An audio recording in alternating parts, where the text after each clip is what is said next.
大家好，欢迎大家来到智联网络教育课堂。这节课呢，老师给大家介绍一下修齿皮需要的工具以及解说。首先带大家认识一下修齿皮需要什么样的工具，需要这4样：齿皮剪、齿皮叉。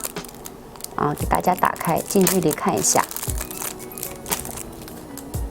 齿皮叉看见了吧？它两端像一个 Y 型的。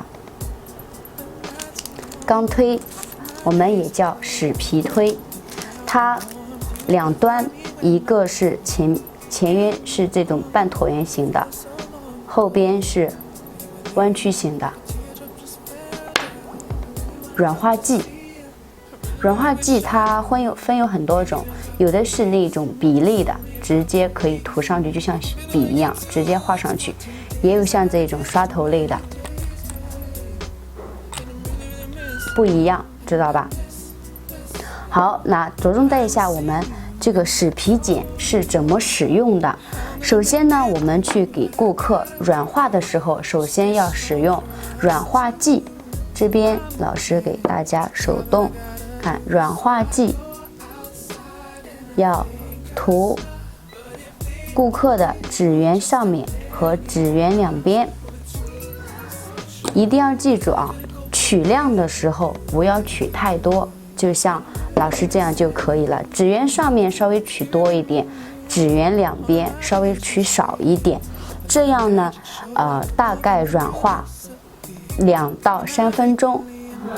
不过要看天气，如果是冬天的话，时间稍微软化久一点；如果是夏天的话，因为夏天天气比较热，它的齿皮呢比较好软化。夏天的话，一般是1分钟、1分半分钟就可以了。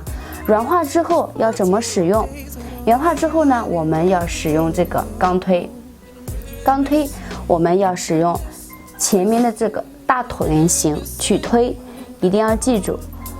先推顾客指缘上面，看清楚指缘上面一定要这样一来一去，一来一去，这样慢慢轻轻的推，而不是这样使劲，知道吧？这样使劲的话，它很容易去伤到我们顾客的手部的指甲和指缘的这种肉，知道吧？千万一定要轻，这是老师带大家认识及怎么操作，一定要注意把所有的齿皮轻轻的推上去之后，然后我们去使用我们的齿皮剪。